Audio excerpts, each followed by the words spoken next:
Bismillahirrahmanirrahim.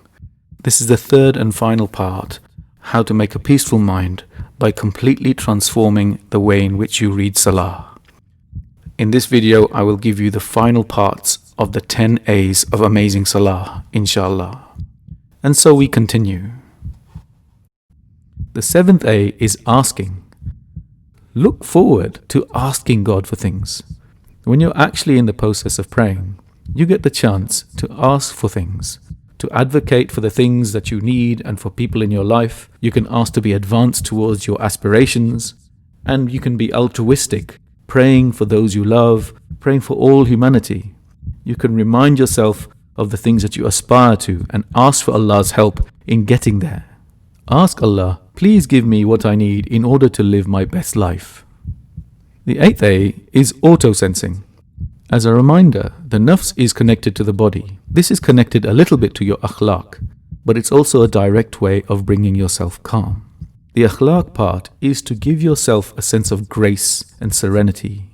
Move slowly, move symmetrically, move calmly, so that somebody who's looking at you will think, what a wonderfully peaceful person, what a dignified person. Slow your breathing down. That's a back door to calming your emotions. Acknowledge your body. Acknowledge that you're stood on the earth as a human being, doing what you've been asked to do, and also being glad for the opportunity. When you are in touch with your body, acknowledge that the physical processes of Salah give you an extra access to the peace you find through Salah when you go into ruku and sujood. So stand straight, breathe slowly, take care with each movement, notice the sound of the Imam's voice. Listen to your own inner voice. If you feel distracted, just bring your focus back to the Salah, to your movements. Notice how your focus will return. The more you do this, the greater you will feel a sense of spiritedness. Surely the peak of Salah is when you are in sujood, when your head is on the ground. Feel the weight of your body on the ground. Feel the space around you. Feel the earth around you. And imagine the track in front of you being a direct line to the Kaaba. You are planted on the ground, connected to this rock. Focus on the meanings of the words that you are reciting. Mufti Menk gave a lovely talk on the meanings of the words in Surah Fatiha. In the surahs that you pick, find the meanings out and focus on those things. The beauty of the Quran can come out not just through recitation, but when you reflect on the meaning. So if you don't have it, get a translation in your language and really focus on those meanings. Contemplate the explanations. The ninth A is awe, a sense of being in the presence of greatness and majesty. When you've done most of the Salah and you're in the final phrases of movement, you are sitting down and you are facing Allah, and He is regarding you with intense love. The Lord of all creation is looking at you. More powerful, more majestic, more important than anything, is looking specifically at you. He is hearing you. You probably should feel shy, embarrassed, humble, exalted and excited at being looked at in this way. You are being deburdened. Every single breath you take, your sins are being washed away.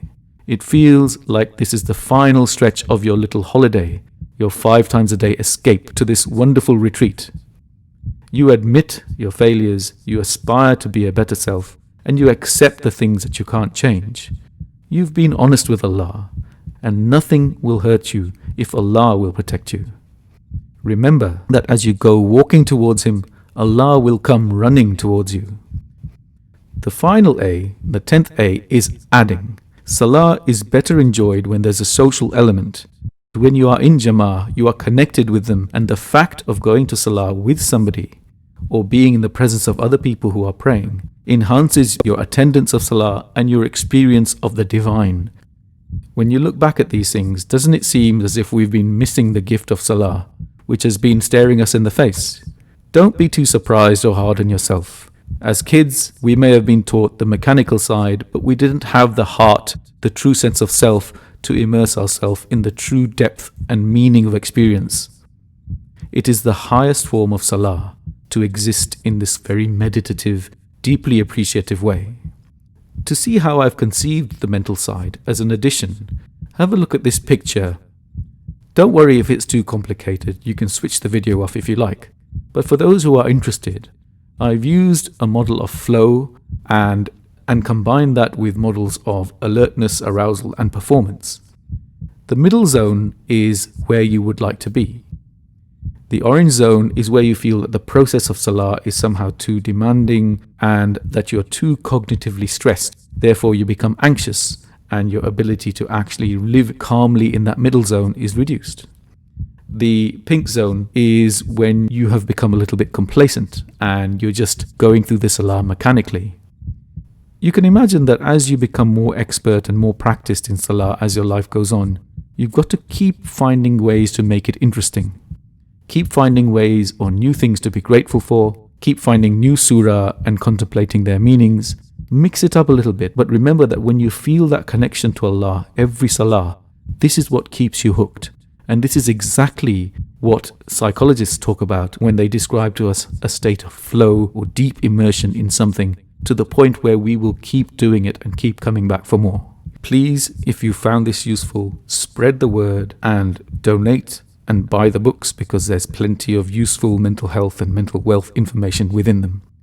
We're developing an app, as I've said before. We could use every single penny because we want this to be available to the Ummah for anyone around the world who wants to improve their sense of mental wealth and improve their mental health.